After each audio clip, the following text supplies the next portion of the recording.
All right, Bruce. So we finally made it. This is so exciting because we've had these what we call the mutual mentoring sessions. I would say for what's been like 3 years now, more or Yep, less. yep, give or And it take. was actually you were actually the one that suggested it back then. And I felt with all the conversations that we've had, like it's so like we have to record some of these and put them out there because I think like we have had such a nice conversation flow. And so yeah, we finally made it happen. I'm very happy that you're gonna be my first one, if I can say it that Mhm. way. And yeah, we have a lot of ground to cover today. Let's see how far we get. But yeah, first of all, thank you for doing this with me. It's pretty nice. No, thanks for the invite. Again, I think you're right. The conversations we've had over the last 3 or so years have been very interesting. I think the span of topics we've covered has been really broad, and I think it's been nice to be able to sort of dig into some of the professional areas, dig into some of the personal areas, explore developments on both sides. And I think it's been a great partnership, sort of having to step into. Yeah, and I think the funniest thing, so for context, for people to know, we actually got to know each other, me and my role as a salesperson, and you, and we're going to talk about your background in a second, as a customer service executive a couple years ago. Yeah, it's amazing how these things develop, right? Again, in any context, particularly in work, well, people spend a lot of their lives. You meet so many people along the journey, and for the majority, those conversations can be transactional.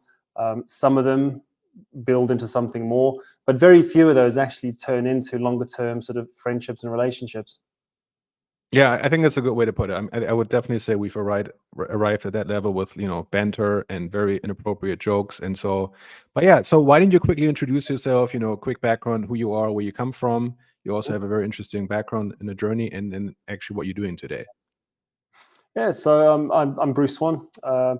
I I kind of live and breathe customer experience. I think education-wise, I had early aspirations of being a finance person. Sort of studied some of that, and I think early on sort of realized that as much as I like numbers, I don't love them enough to want to do them for the rest of my life. So I studied some IT, stepped into some IT roles early on in my career, got familiar with sort of customer experience type systems, and then sort of headed down a customer experience career path. And that's kind of taken me to where I am today. Originally from South Africa, so I was born and raised there. I left there in my very early 20s, moved over to the UK, and have basically sort of built a career primarily focused on creating, I guess, creating value add in the customer experience spaces for the business I've worked for. Got it. Yeah, I mean it's been a real pleasure again, apart from this friendship of also actually working with you. But tell me a little bit because when you talk about South Africa these days, half of Berlin basically in the winter months when it's very cold here, everyone goes out to South Africa or South America. What's it actually been like being from there and growing up there? I grew up in a really interesting time. So I was an 80s kid. So we spent most of our time outside, drinking from hose pipes, playing in the bush, largely no shoes, no shirts. It was great, right? As a kid out in the sunshine. But I think as I sort of started to get a bit older, started to realize sort of shifting politics in the country, and it's really fascinating sort of being an observer to some of this sort of firsthand. I was at that school when they started to introduce mixed races, which I think was absolutely the right thing to do. And as a kid, you sort of sat there and you observe it, and you're not really sure why all these adults are so for or against it. The message at that stage as a sort of 10, 11-year-old didn't really resonate. But then as you sort of start to get older, you start to learn about some of the activities during history. Sort of a lot of it then starts to make sense. You kind of go, well, I'm not sure I want to sort of behave in this sort of way and sort of replicate previous generations' behavior as I start to step into the workplace, as I start to grow up. So I think it's really started to inherently form the way I saw the world. So as I sort of stepped into more leadership roles, I was vehemently supportive of anything to do with diversity, equity, and inclusion. And again, that went way beyond sort of your standard race, gender, religion. A lot of focus was on sort of people with, again, divergent thinking, people with interesting perspectives on how they see the world. So my teams have generally been really diverse. We, with that, create a load of innovation, a load of creativity. Yeah, back to your question on South Africa, I think I got to a stage when I left school, did a couple of roles early on, and thought, actually, I want to go and explore, right? I want to go and have a look and see what else the world has to offer. I jumped on a plane, I landed in the UK and started figuring it out, flying solo. Yeah, so before we actually get to that part about being an executive at such a young age, one thing I'm actually just, when you talked about the diversity piece, what I've always admired, I think it came up in one of the sessions that we had, was that you really take diversity, you make it much broader, right? You make it beyond the common, I would say, when people think about diversity. So you really, one example you talked to me about was that when you actually look at CVs, you say there's also a strong bias. And why don't you talk about a little bit about that? Like, how do you actually, when you have applicants who want to get a job, how you actually ensure that you keep that level of diversity beyond just the common factors? I think there's a few ways. So I think certainly in previous roles, when it comes to sort of evaluate candidates, because I think when you put a role out into the world, you get hundreds, sometimes thousands of CVs. I recognize I can't read them all. I make every opportunity to do so. But then it's about what's the key information. I focus less on things like where did you study, where was the previous company that you worked at, because again, that there's a risk that it introduces unconscious bias. So things like, oh, someone's worked at a Google or an Apple or an Amazon. There's almost this immediate perception that, oh, hang on, because they work there, they must be good. Okay, well, the candidate may be good, or actually they may not have been particularly good. I mean, the type of company they worked at isn't generally an indicator about level of capability and potential. Similarly with schools, right? So some schools create this halo effect of bias in terms of, right, they went to a particular school or university, ergo, they must be highly capable and highly competent. So again, for me, I look more at the outputs. So what did you achieve in your particular role? Talk to me about what you created, what you delivered, what you took from a kernel of an idea and brought into reality. So that outcomes piece becomes so much more important than brand names on a CV. And how do you actually verify that what the person is talking about is actually legit? Because I think like Elon Musk has this famous interview question where he also says, I mean, also South African, right? Where he says like, okay, like talk to me about a project that you've done in the past. And I can tell that you've actually been involved with this because at the level of detail, the level of detail that you can give me, because a lot of people, they kind of stop at the surface, but if you can really go very, very deep, then I know you've actually been working on this. Do you have like a similar framework for yourself? Interviewing is one of the job tasks that I love most in my leadership roles, because I almost see it as a personal challenge. You often have 45 minutes to an hour to really get to know someone, to really dig deep and understand who is this person sat in front of me. There is no foolproof way of being able to do it. We don't hook our candidates up to lie detectors. But it's about understanding how to engage and build a rapport with someone, how to sort of sniff out those additional layers of detail, get a sense of, okay, does this resonate? What's the body language telling me?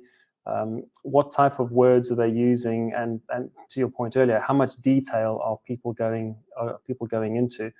I tend to focus a lot on practical example questions. So don't talk about the theory or don't talk about the topic in abstract. Mm-hmm. Give me the specifics. Let's understand in detail what part you played, how much you were involved, what was your ultimate part in the delivery and the execution of a particular piece of work. And then I like to explore it from different perspectives, right? What else could you have done? What stopped you from doing more? Who are your stakeholders? Who are your challenges? I've got a natural curiosity for people, and I think that really feeds into the way I lead. I lead as a coach. I lead with vulnerability. And I think it encourages people to talk and to open up with transparency and authenticity. And how do you actually ensure when we're talking about biases, even biases of yourself? So, I mean, you have a certain way of how you operate, right? How you like things to be done. But at the same time, you know, like anyone else, you have probably some blind spots. But how do you ensure that you have the kind of diverse team when you're actually challenging your own biases in that sense? Mm. I'm very open with what I believe to be my blind spots, my development areas. If I use an example, um, frequently when I'm talking about making changes in a team, if we have to change a project, change a process, change a strategy, and there is an impact or a potential impact on people, I collaborate with my peers. I collaborate with my direct reports.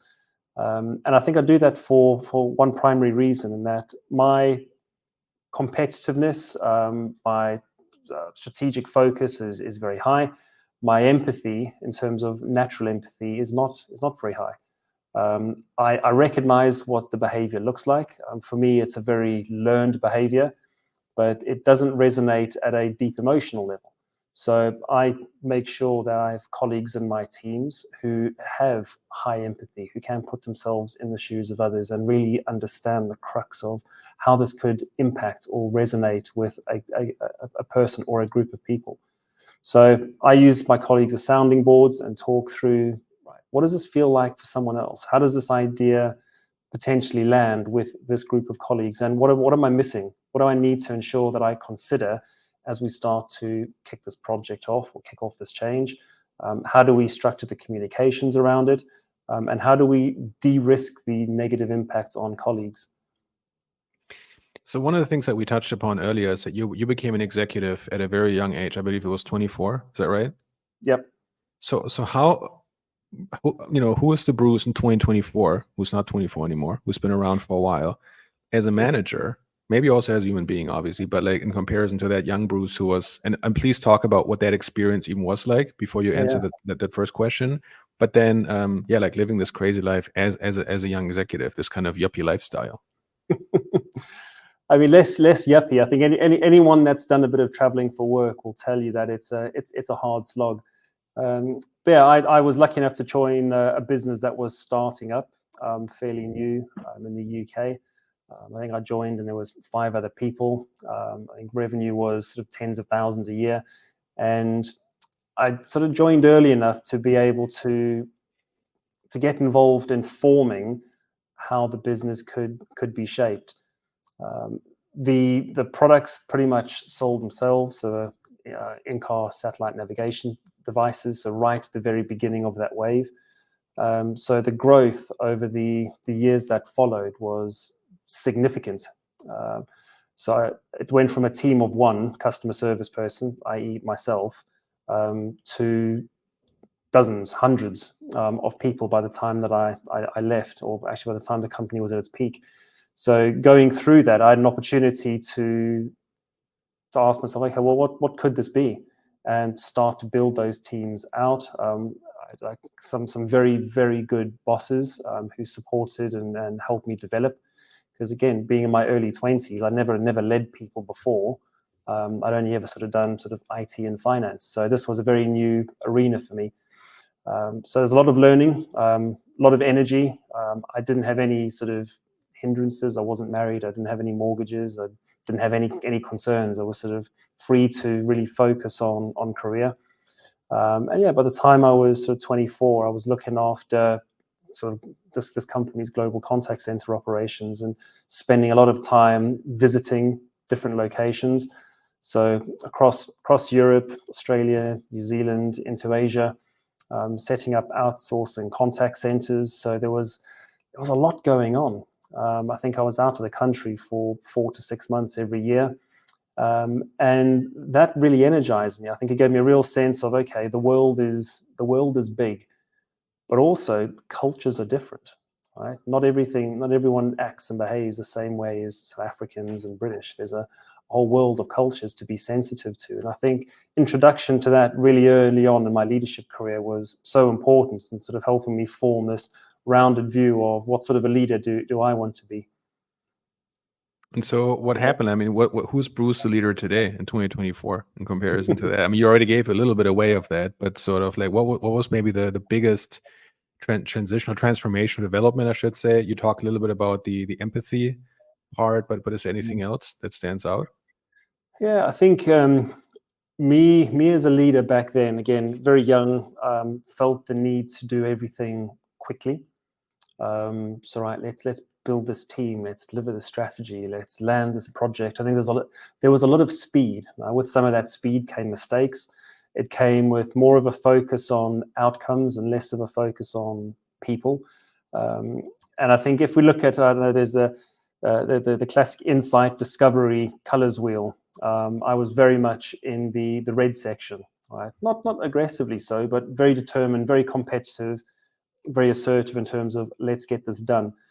And I think a lot of what happened over the 8 or so years that I was at that company for sort of helped form and transition me from being an immature, assertive, high impact leader into a leader who was more refined around how do we focus more on people? How do we take people along on some of these change and transformation journeys? And then I think the roles that then followed, I guess more senior customer experience roles. Again, I was really lucky to work with some incredibly impactful leaders, and it just helped me continue to refine the way that I work and operate. I think the things that sort of stand out for me now is the ability to sort of look to the horizon and try and predict what's going to happen next. So that whole strategic futurist view on leadership, trying to get ahead of the curve, trying to figure out what's the industry going to do, what's the business going to do, and put longer term strategies in place to try and plan for that. But also the significant focus on people and building capability, nurturing talent, building succession plans, sort of recognizing that as a business changes and transforms, actually some of the shape of the organization, some of the capability within the organization needs to transform as well. Otherwise, you deliver a great strategy, but you may not have the capabilities to be able to deliver or sustain it. One question that I saw a post the other day on LinkedIn. Someone was talking about he's a VP now in sales at a big company, and he's talked about how when he first became a manager, there was still this urge to prove himself, and he said like, a way of it was really like extending himself to still being an individual contributor to some degree, right? So even he would again in the context of sales, but he would jump into deals himself, and it would look like the team won the deals, but really he was everywhere. He had his hands everywhere because he had this fear, of letting go and what this would say about him. And he realized like at one point the big success is actually if they close the deals when he's not in the room. Obviously, you don't work in sales, but was it like maybe an equivalent development in your own industry for yourself? Yeah, I think everyone comes to that realization at some stage in their career as a leader, where they kind of realize that actually it's far more impactful to be able to achieve through people than feel like you have to go and achieve everything yourself, particularly as your span of control grows. So trying to do everything across a 4,000 person organization, it becomes unachievable. All of a sudden, if you become a maniacal bottleneck, Mhm. you just can't get across everything. So being selective about where you drop down becomes really important. So I have to sort of observe from an elevated altitude, right? Keep an eye on what's happening with my direct reports, what's happening with some of the key projects, what does the strategy look like over the next 3, 5 or so years, and where there's noise, have the I guess almost have the elasticity and awareness to know when to drop down and when to let your team lead and show up. Because what I don't want to do is, first of all, become a person who has to go and put out fires. I also don't want to disempower my leaders from being able to take care of challenges and issues in their areas. So I'm available. one of the things I agreed with my team a week before last, busy creating a charter, is I will show up. Right? When you need me there, I will show up. What I don't want to do, what I aim not to do, is to proactively insert myself into a situation when it's not needed. One of the things before I go, I have another thing that I just thought about. But so you are, like you just talked about, it seems like you have, you're a coach yourself. You invest a lot in the people, empowerment. You want to give them a fair shot. But when is there a point for you where you say, you know what, I've tried everything, we've exhausted it, and I'm not happy where things are going, and then you have to make a hard decision. Where's the kind of point for you where you say, okay, like now it's down to your responsibility, accountability, and if things results don't show, then unfortunately we have to make a decision here. It's interesting. So that used to be more of my default position, right? And before sort of evolving some of these leadership behaviors, it was a bit more black and white in that, right? If you were a high performer and you were capable, great, let's continue to develop that. If you weren't, well, actually, I'm afraid this probably isn't the right role for you. Let's support you out the business. I think with the evolution of my leadership style to really focus more on coaching, I've had to deliberately temper some of that black and white view and sort of recognize that actually there are shades of gray sometimes. So we think about development. Not everyone wants to develop in a role, right? Some people are more than happy to show up, do a bloody good job from 9 to 5 or 9 to 6 and go home, which is great. I think the key here is about expectations. If we set an expectation with an individual or a group of people and go, right, my expectation for you as a business leader is that you come in, you develop your teams, you support the strategy, and then there's an alignment. If those expectations are then not being met, okay, then we start to explore that during our one-to-ones, during our development conversations, and get a sense of actually, what is it? Is it capability? Is it willingness? Is it skill? What's the challenge here? And those conversations either lead to an improvement, or they actually lead to someone maybe going on a performance plan or leaving the business. But I think I get a lot more curious now about motivations and root causes than I previously did. Because again, sometimes people aren't always aware of their blind spots. They aren't always aware about where they're falling short. And I think for me as a leader, it's really important to try and get curious about people, understand, okay, well, what are we missing? What are they potentially missing? How do we surface that awareness? And then actually, is there anything we can do about it? So the other topic that I wanted to focus on is actually culture and politics. So this is, a big topic that I'm really interested in. And obviously having worked in startups, having seen a lot, having heard a lot of stories, and then of course also navigating this on the enterprise level on yourself.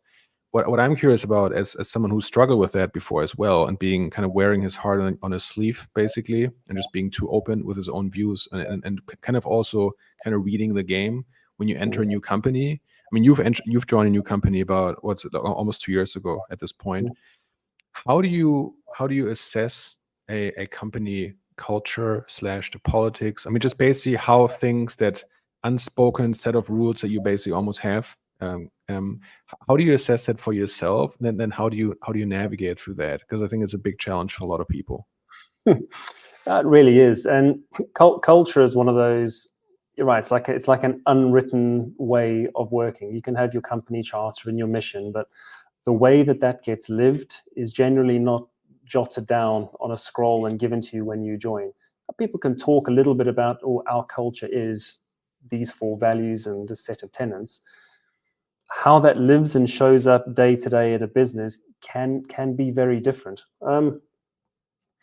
My approach tends to be, if I join a new business or I take on a new role, I go into observation mode.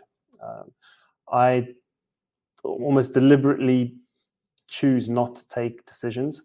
I mean, if it's basic stuff, if it's no-brainer stuff, then sure. But in terms of making the big decisions, making big changes, I tend not to do anything around that. I also tend not to share my opinions openly early on, because again, it's trying to get a feel for what does the picture look like. So I do the Gemba walks. I immerse myself in the business. I try and visit different locations if the role has different sites. Get to know people, and again, get very curious. I explore people's journeys. I tend to say, talk to me about your journey within this company. Talk to me about what works, if you could change anything. And the more people I sort of speak to, the more I get a mosaic of what does this company look like in terms of, not just in terms of the work and the content, but also that undercurrent of culture and how that shows up day to day. I joined my current role during an incredibly busy period, so it's sort of the peak of the financial year. And that was a fascinating time for me because I got to see all of these new colleagues I didn't know under pressure. Right, we have to get the orders in, we have to get the products out. There's a lot of activity happening, and you really start to see the core company culture and people's natural personalities come out when they're under a bit of stress and under a bit of pressure. And what was fascinating for me was sort of observing colleagues pulling together and galvanizing behind an issue. Oh, we've had a problem with a delivery or a problem with an order. Okay, well, let's not point any fingers. Let's just get together, figure out what the root cause is, and put a solution in place.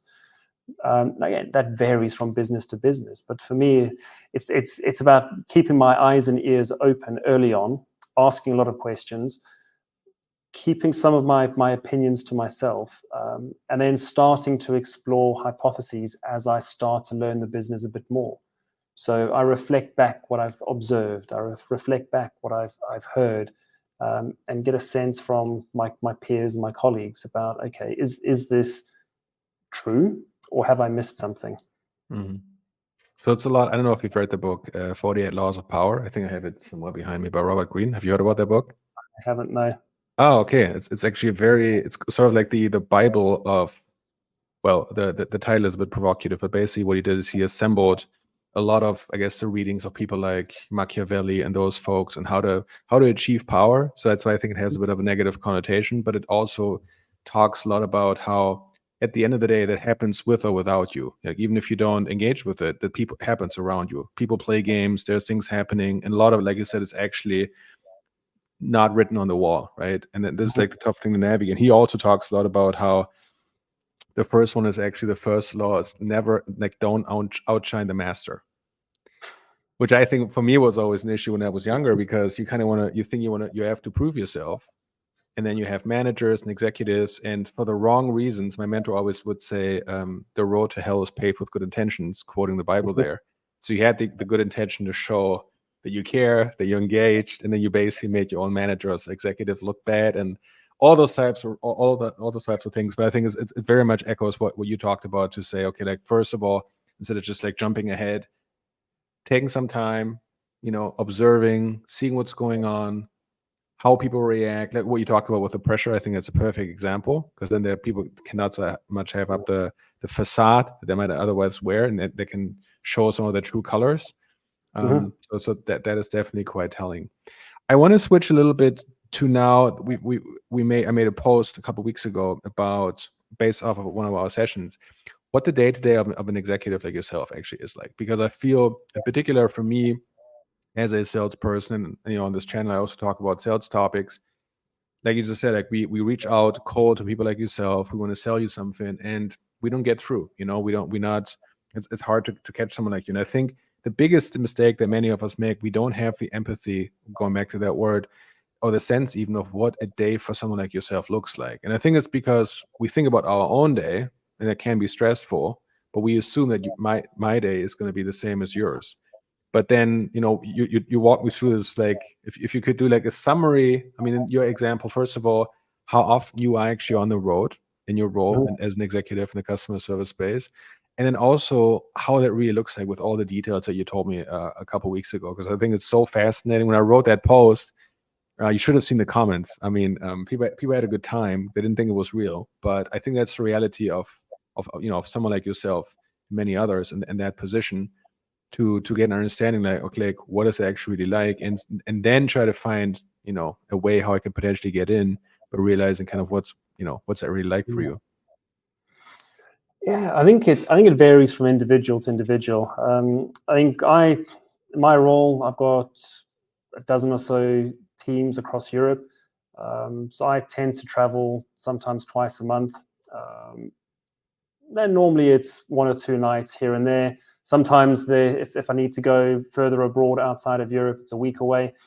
But I'm very familiar with airport security processes. I spend a lot of time sort of standing in queues and waiting, whether that's waiting for security, waiting for passport control, waiting for taxis, waiting at the hotel check-in. There's a lot of waiting. So it's trying to figure out how do I make the most out of some of that time. So I use that time for thinking, trying to take myself off to another place and just sort of think about stuff. But the days when I'm on the road, they are long. So it's generally get up really early, try and squeeze in a workout because otherwise I just would not be fit with the amount of travel. Get to the office. It's then meetings. Now those could be one-to-ones. They could be meetings with frontline colleagues, peers, but it's high engagement, right? So it's high intellectual engagement from sun up to sundown because I want to make the most of the time that I'm there. So it's not like your standard day in the office where you can go grab a coffee, you can have a walk around the office, you can pull up a chair at someone's desk and just have a bit of a chat. You can do a quick video podcast with an old friend. These are really, really intense. And the thing is that it doesn't generally stop until business dinner is completed, whenever that might be, 10, 11 o'clock in the evening. So by the time I sort of get back off the back of those sessions, I think I described it to my team as I am emotionally energized, but intellectually fatigued. So I get a huge amount of energy being amongst colleagues, speaking to them, really, again, getting curious about them, learning about what's happened in their day. What have they got planned for the next week? How is the transformation that we're bringing into our business impacting on them day to day? And what can I do to help? What feedback can you share with me? So that I get a huge amount of energy from. But yeah, it's the high revs on the concentration that brings the fatigue once I sort of hop on a plane and head home. Do you think this is learnable? I mean, we talked about that you are, I would say, in a sense, unique because you have, I would say, from what I understood, a very natural resilience for the most part. When we talk about the amount, like you sleep what, 4 to 5 hours every night, and you're energized, right? You're fresh, like you're Yeah. good to go. But would you say to someone, and I'm asking this also, I'm thinking about myself. Yeah, I've had fatigue issues in the past. I've had health issues here and there, and obviously you still kind of drag on. But for me to think about doing 4 to 5 hours a night, I mean, I couldn't do it. I wouldn't last for 2 days basically. But so, would you say that is to some degree learnable? The resilience dealing with that. I mean, you talk almost about how you kind of design your day to be able to cope with everything in a somewhat effective and efficient way. I think people can condition themselves to do a wilder number of things. I think again, especially when I'm traveling, right, the ability to sort of get yourself to bed after midnight or after you've had a very long day, then decompressed, take in your notes, and then get yourself up at 5:30 to make sure that you squeeze in a workout. I think I don't know, for me, it's not a struggle. I kind of know that I need to do it. My body sort of wakes up when it needs to wake up, and I crack on with the day. Um, I think I tend to listen to my body. I think that's the key, right? If it Mhm. tells me, right, you need to slow down, you need more rest, then I take more rest. But I think the challenge comes, and I think people fall into this trap when they don't listen, they don't pay attention to it, and they push through too much. I think that's when you start to break, right? That's when you start sort of fracture, and that's never a great place to be because it affects your body physically. It affects your mind emotionally. That's where people talk about hitting burnout. Mm. So it's about being acutely aware of what are the signals, right? What's your body telling you? Actually, you've got more in the tank, so push it. Let's go. See how much you can squeeze out. Yeah. But then it's also recognizing that actually, if you're going to rev the engine at 11,000 RPMs day in, day out, it's probably going to burn out at some stage. I think I don't know if it was Hugh Jackman or someone who I saw a video a couple years ago on YouTube. He talked about exactly using the same analogy where he was saying like the issue is like people wait until their tank ran dry. Yeah. Unless whether and there's like you said, like there's usually some first indicators in the beginning already when you realize you're slipping, you're not as focused, and you just realize like okay, there's certain tendencies maybe I should adjust, and then people just keep pushing until they're really just at a point, like you said, like where the body basically decides for them, and then they just basically break down. But the interesting thing about you is obviously it doesn't stop with that, right? So you still, we're going to talk about that in a second, but you still have a broad range of things that you're doing on the side. So you talk about that you're a coach, you're doing investments in crypto, you're studying, focus on that a lot. You're an angel investor. You also work with troubled teens, which I want to talk a little bit about as well. Again, like first of all, talk a little bit about all these different things, and then again, the question is like, how do you manage all of it? And we haven't even talked about your family, which we're going to talk about after. Yeah, again, there's a lot of stuff that I get involved in afterwards. But I think just going back to the resilience piece for a moment, I think part of it is conditioning early on. I mean, you grow up in a country like South Africa, particularly sort of back in the 80s and 90s, and it's not like Europe, right? You don't tend to have I want to use the term broadly, but a welfare state that if you don't work, the government can support you to a certain extent. There's a lot less of that in South Africa, right? So you need to be acutely aware that actually you have to probably prepare yourself a bit better, work a bit harder at school. I went to a very competitive junior school and high school. So again, there was always this push for excellence in terms of academics and sports. So even as kids, you were almost militantly driven to excel and exceed. I grew up with my grandparents, and I think the mantra that I had most of the time through my life was, your best is never good enough. So I'd come home with a report card, or I'd make a particular sports team and feel really happy and sort of want to talk about it when I got home. And so my granny would sort of stare, nodding sagely and going, okay, that's good, but did you try hard? I'm like, yeah, I did my best. And she sort of give me this sort of inquisitive look and go, well, your best is never good enough. And you kind of, I don't know. I think part of it really deflated me, but I think also part of it sort of really pushed me.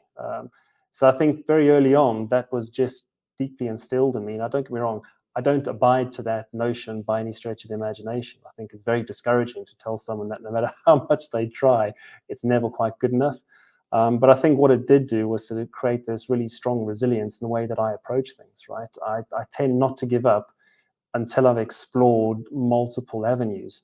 And when I sort of get to that point, then I do what I call a fast fail. It's like, okay, done what I need to do. I'm not going to waste any more energy in this, close this down, and then let's look at something else. I mean, I remember you once asked me a great question that I've never forgotten. I've used that phrase since.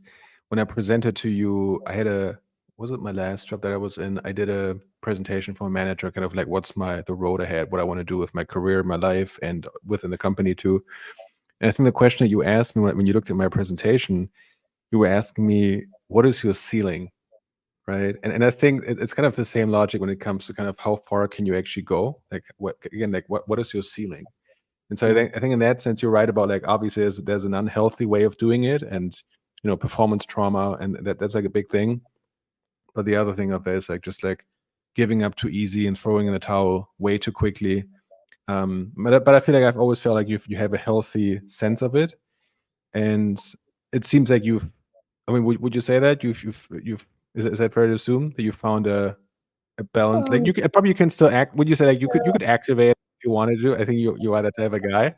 But then you've also learned with time, and you're realizing also now you're a family man, and so like finding balance in that. Yeah, I think one of the things that I speak to my teams about is how far have they explored their span of influence. What I mean by that, people tend to work within the nucleus of their role. So all the things they get measured on, all the things they are employed to do. I need to get my reports, manage my people, deliver my content, right? It's the core of the job spec. And then some colleagues, they will they will work on projects that sort of sit outside of that. Right? We'll do some projects, we'll get involved in an ERG, want to do some other activity. But I think a lot of colleagues tend not to really explore the boundaries of their influence. And by that, I mean, they almost bring in self-limiting beliefs. I won't be able to do this project because it's not part of my role, or I won't be able to get this investment because it's going to be too expensive, or actually I can't change this team or merge with this team. They put these self-limiting beliefs in before they've even explored it. And I think if you really want to understand how good you can be, you need to explore the no. And by that, I mean, you need to explore activities as much as you can until someone actually says to you, no, that's not what you should be doing. Because ask yourself this question. When was the last time you were working in a role and you had a proposal or an idea, or you wanted to do some more work, and you sat down with your boss or a group of stakeholders, pitched the idea, and they just said, no, you shouldn't be doing this. This isn't your job. It happens very infrequently. Now, that tells me a couple of things. It either tells me that the person has just not considered it, or that they're working within themselves. Right? They're working within that nucleus, within their comfort zone. So take the time to explore the boundaries on that. Figure out how far you can push that ambition, that idea, until someone tells you no. It's the same thing with negotiation, right? If I've got some Taylor Swift tickets, I'm using Taylor Swift because my daughter is all about Taylor Swift at the moment. If I've got some Taylor Swift tickets and I don't tell you what the price is, and I say, right, make me an offer. You say, I don't know, I'll give you $1,000 for them. And I immediately go, okay, here you go. Okay, you might think you got a good deal. Another way of looking at it is, oh, could I have negotiated a bit more aggressively? What if I'd gone in at 500? So there's potentially so much money left on the table. And the same thing for a career. There's potentially so much left on the table that you haven't explored because you haven't gone and pushed the boundaries of your influence. That's a nice way you're actually using consumer and producer surplus basically as a way to explore. And I think what I like about you, the way that you describe and how you're living it, I've known you for a couple of years now, is that it is not just some Instagrammable bumper sticker quote that you throw out and then you kind of leave people up to their own devices. Like, I think you really, in a very concrete way, you very concretely, and I can say this because I've worked with you and I've, not being coached, but you are basically having had all these discussions. Like, you make it very custom, very tailored, and then you go on this journey with the people together, basically, right? And I think that makes a huge difference. The question that I always have is, do you think people are also afraid to actually succeed? Like I've observed this weird thing where, especially in my culture in Germany, it's a lot about, kind of stay where you are, stay where don't go beyond that, don't step out of line. And I think what people are not taught, it sounds going to sound weird, but we're not taught to actually have success, like what that's like to deal with success. And it's a lot about avoidance of failure. That's like seen as a success and kind of playing it safe. But obviously, if you want to go big, you gotta step out of line a bit. I remember when I had this, I wouldn't call it success, but let's just say when I, for the first time earning six figures at still a decently young age as well, and then not even knowing who to talk to about it. I didn't know anyone else who had that, and it wasn't that I wanted to show off. I was just like, it felt overwhelming. A lot of people would just say, well, you just, come on, that's like a nice problem to have. Everyone wants to have that problem. But I still felt like nobody teaches you how to do that. And then again, like, there's this thing of, being lonely at the top, in the sense of, when suddenly you are the only one. I can relate to this, like, where you suddenly feel, well, I'm the only one kind of at the top or further ahead than other people, maybe because I have explored these boundaries. I mean, everything around you might also change. I know some people that are, very successful financially in the careers, and they talk about how it will transform not just yourself, but also your life and kind of the people that you're suddenly engaging with. And some people just don't really fit in anymore, and not in a bad sense, but just like because you just develop a very different directions. So would you say that that's fair to say that some people are actually, a lot of us are actually afraid of how big we can be? I think it's a great question. That fear of success, I think, is very real, because it forces you almost to ask the question about what does it mean for me. And at the end of the day, whether you're talking about a massive change or a small change, whether it's career, business, or whether it's project, at the end of the day, the only thing anyone really wants to know about change is how does it affect me? When I show up day in, day out, what does this mean? Now, that fear of success piece, particularly as you sort of start to go up the proverbial career pyramid, you have fewer and fewer peers. Right? So I don't know if I use customer experience as an example, as a frontline contact center agent, you tend to have a number of peers at your similar level if you're in a reasonable sized organization. As you sort of step up those leadership layers, you have fewer peers to be able to consult with, to be able to support you, to be able to sort of validate your ideas, but also, again, for some colleagues, to be able to hide amongst. If something goes wrong, it's not just you, it's a group of maybe 5 managers. So that exposure piece, I think, for some people is very real. I think the converse almost happens in that you have fewer peers, but you then have more stakeholders. So you've got more people that you need to influence. You've got more people you need to be savvy about how you communicate with them. Particularly if you're going to start driving bigger changes. It's not just a case of managing top down, telling your people, right, this is what the change is going to be. You're having to rally together a larger and larger groups of stakeholders behind your idea, trying to get them comfortable with this is the direction that you're all heading in. For me, if I think about fear of success, it's about balance, because I know from personal experience, if I follow my ambition blindly, it comes at the expense of family time, relationship time, friend time, personal time, mental health, all those things, because of that drive, that competitiveness, that need to do better and better. So I am ambitious, I am hungry for success, but I also have to take and put in those deliberate stops to go, hang on, is this the right decision to take? I had many conversations with my wife and other sort of colleagues and friends before I took on my current job, before I took on the job before that and the job before that, because each step for me has more responsibility. It's got different spans of control, different levels of intensity, all of which I know are going to have an influence on the other side of my life, which is my home life. So particularly when I first met my wife, so going back to 2010, when we first got married, I had to be very selective about the types of roles that I took. So she moved over to the UK. We just started sort of really living together. And the last thing I wanted for me or for her was to be traveling the world doing customer experience stuff. So I had to be very deliberate about the roles that I took. So then they needed to ensure that they had meaning and purpose, but they also needed to have a large amount of novelty and variety to keep me engaged, but also not have me travel too much.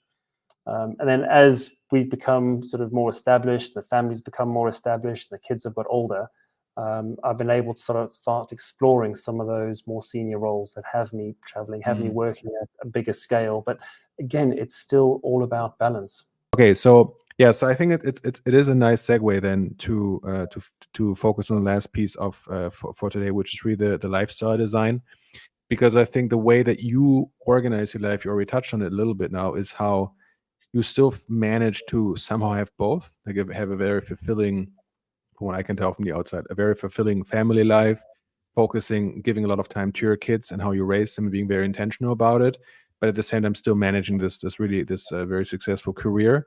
So tell me about like how, the intentionality, you've talked about a lot about it, but basically how you actually then go about it in the day-to-day, because remember one thing you also told me is that when you came back from these long trips and you're intellectually fatigued, like you said earlier, your kids are gonna open the door when you come back, and then you gotta be daddy. You gotta be there. So like, tell me how you actually manage this really tough this what would you Mm, call this to find that balance basically between those two things. mm.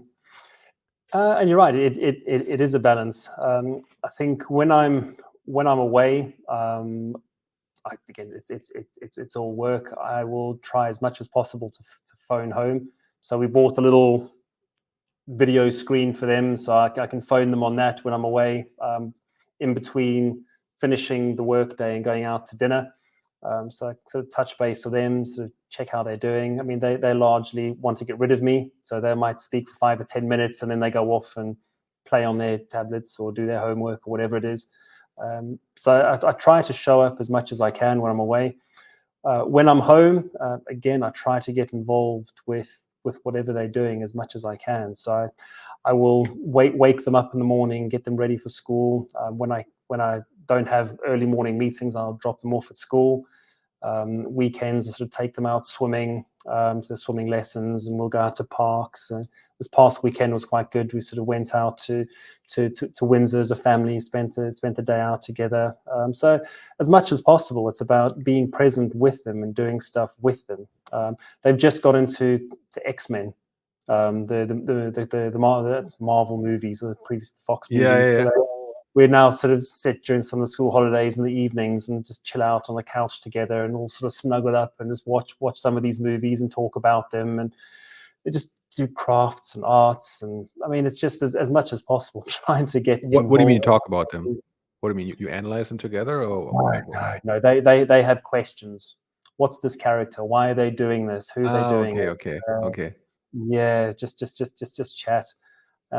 So it's fun, right? And then they're each sort of small, unique individuals with their own interests. So I know my son's got a Nerf gun, so we've been playing around with that and sort of setting up things around the house for him to sort of walk around and shoot them down. And my daughter's now very much in sort of jewelry, so I've just ordered in a whole lot of beads and strings and things. I'm going to start making bracelets in the next this coming weekend. So it's great to be able to sort of immerse myself with them, spend time with them, so reconnect with the family as much as I can when I'm not traveling, and just really dive into it.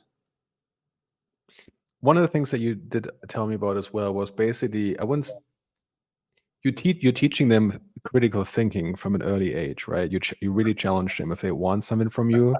So talk to me a little bit about that, because I think that was a really cool thing that I'm going to steal when I have kids.